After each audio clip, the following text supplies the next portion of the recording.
Dan bangsa Nusantara ketika sampai ke sini orang Islam dari Arab sana, ini ketemu bangsa yang sedang hebat-hebatnya, ketemu bangsa yang lagi kuatnya, punya negara besar namanya Singasari,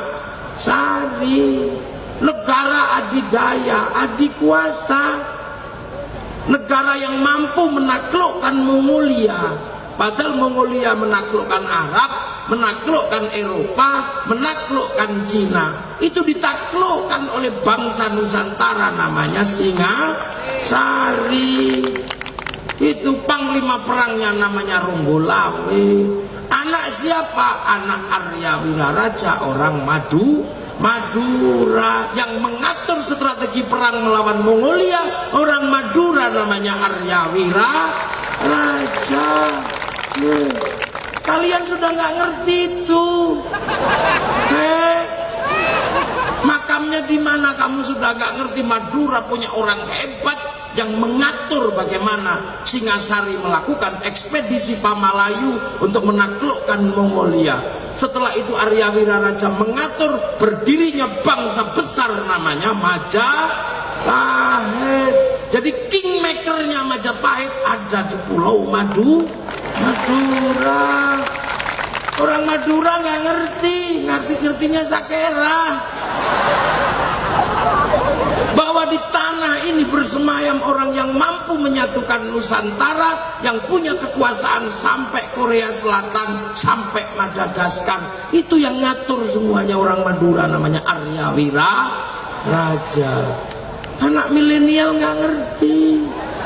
Ini loh, makanya malam hari ini saya mau bongkar semuanya, biar anak-anak muda tidak kehilangan masa lalu, biar tidak menyalahkan siapapun, bahwa Islam ketemu bangsa ini, ketemu bangsa yang sangat maju, bangsa yang sangat besar, namanya bangsa Majapahit, dan sebelumnya ada bangsa Singasari. Dan orang Madura tidak boleh melupakan yang membuat bangsa sebesar itu, desainernya ada di Pulau Madura, nggak boleh. Maka Madura kapan-kapan harus bikin pesta, festival Arya Wiraraja, mesti dibuatkan biar nggak lupa. Iya, memang pusat kekuasaannya ada di Majapahit, di Mojokerto, tapi desainernya ada di Madura. Jadi ada king, ada kingmaker. Itu nggak ngerti anak sekarang mana. Taunya Arya Wiraraja nama terminal di Sumenep, itu aja. Jangan main-main sampean. Kurang hebat di sini yang membuat bangsa ini disegani oleh seluruh dunia. Mongolia punya kapal yang sanggup mengangkut 1.500 tentara, 500 kuda. Kapal yang paling ditakuti. Sama kapal Kertanegara dihajar karena kapal Singasari sanggup mengangkut 1.500 tentara, 2.500 tentara, 1.500 kuda. Kapal besar. Makanya jangan sekali-sekali kamu dibodohi orang, menganggap bangsa ini bangsa kecil, bangsa tempe. Bangsa ini bangsa besar, apapun dimiliki oleh bangsa ini. Orangnya kecil-kecil tapi orangnya kuat-kuat. Apa yang tidak dimiliki bangsa ini? Mari kita hitung satu-satu. Ya, orang Cina punya kisah cinta namanya Sampai Engtai. Orang Eropa punya kisah cinta Romeo Juliet. Orang Arab punya Kais dan Laila. Orang Nusantara banyak sekali kisah cinta, mulai dari Andi-Andi Lumut, Panji Asmoro Bangun, banyak sekali. Ada Sangkuriang, macam-macam, banyak kita punya. Orang Eropa punya laki-laki kuat namanya Samson. Kita punya Bantung Bondowoso, kita punya Joko Tole, kita punya si Pahit Lidah. Apa yang kurang kuat dari bangsa ini? Sana punya kisah cerita Ibu Tiri yang kejam, punya anak Cinderella. Kita juga punya bawang putih, bawang merah. Apa yang kita punya? Nah, yo. Loh, orang Eropa punya binatang bisa ngomong namanya kura-kura ninja. Kita punya kancil nyuriti timun, lengkap. Peradaban kita dilihat bisa. Alat musiknya orang Arab terbuat dari kulit dan kayu, namanya terbang. Alat musiknya orang Eropa gitar terbuat dari kayu dan tali. kayu dan tali tinggal motong, kulit dan kayu tinggal motong kambing. Tapi bangsa Nusantara punya alat musik namanya gamelan, terbuat dari logam. Hanya bangsa yang menguasai ilmu pertambangan yang maju dan penguasaan metalurgi yang mapan mampu membuat alat musik dari logam. Nggak main-main. Kita punya senjata yang namanya keris. Sampai hari ini Jerman kalang kabut ketika berbicara keris, karena ujung keris yang lama itu meleleh di suhu 15.000 derajat. Nuklir hanya sanggup mengangkat sampai 6.000 derajat. Lantas nenek moyang kita sanggup mengangkat 15.000 derajat. Api apa? Saya sudah nggak ngerti, saya juga nggak bisa jawab. Saya akhirnya jawab itu dulu logamnya dibawa jin ke neraka, bawa naik lagi. Dan peradaban keris hari ini oleh UNESCO diakui empu terbesar di dunia ada di Pulau Madura. Artinya pulau ini pasti menyimpan sejarah masa lalu yang sangat luar biasa. Makanya jangan lupakan sejarah lalu Madura. Loh, ini fakta yang ada di lapangan. Tanya UNESCO.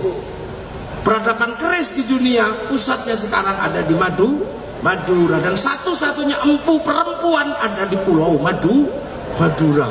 Hah? Saya aja tahu, kamu nggak ngerti. Kamu sibuk pilpres soalnya. Mari kita pikir satu-satu. Kita punya bangsa besar. Loh, makanya para ulama ketika datang ke Nusantara nggak berani main-main. Cerita tentang surga yang airnya mengalir diceritakan di Nusantara nggak tertarik, karena Nusantara di mana-mana air mengalir. Diceritakan surga itu buah-buahannya banyak, Nusantara sudah banyak buah, cipluan di sawah banyak. Diceritakan surga itu minumnya susu, orang Nusantara nggak terlalu suka minum susu. Diceritakan surga banyak madu, di Nusantara di mana-mana madu. Minumnya arak, kalau mau bikin pohon kelapa banyak, namanya tua. Makanya tidak ada cerita pengislaman di Nusantara menggunakan cerita surga, karena Nusantara orang yang sudah pikirannya maju. Punya kitab undang-undang besar namanya Kitab Negara Kertagama, punya hukum sosial terbaik namanya Kitab Sutasoma, punya universitas terbesar di dunia namanya Universitas Nalanda. Ya itu makanya ketika Belanda walaupun 350 tahun ke sini tetap minggat, dan bangsa ini pelan-pelan menjadi bangsa yang bangkit, terus bangkit, dan bangsa ini semakin lama semakin maju. Jangan diprovokasi sampean. Bangsa ini bangsa terpuruk, bangsa jelek, presidennya jelek, TNI-nya jelek, Polri-nya jelek. Mana yang baik selain dirimu? Kita ini bangsa kuat hari ini. Jadi jangan kita ini hari ini sengaja bangsa jelek, presidennya jelek, ya memang kurus, bajunya kotak-kotak dari dulu. Itulah wajah presiden Indonesia, sama mirip kayak orang Madura, kurus-kurus aja kotak. Ya kita terima ketentuan Allah, ya sudah, beliau jadi presiden, ya sudah. Kita punya TNI, ya sudah, alhamdulillah. Ini semua dulu siapa yang bangun? Kok tiba-tiba semua sekarang menjadi Muslim? Padahal ini negara Hindu terkuat di dunia.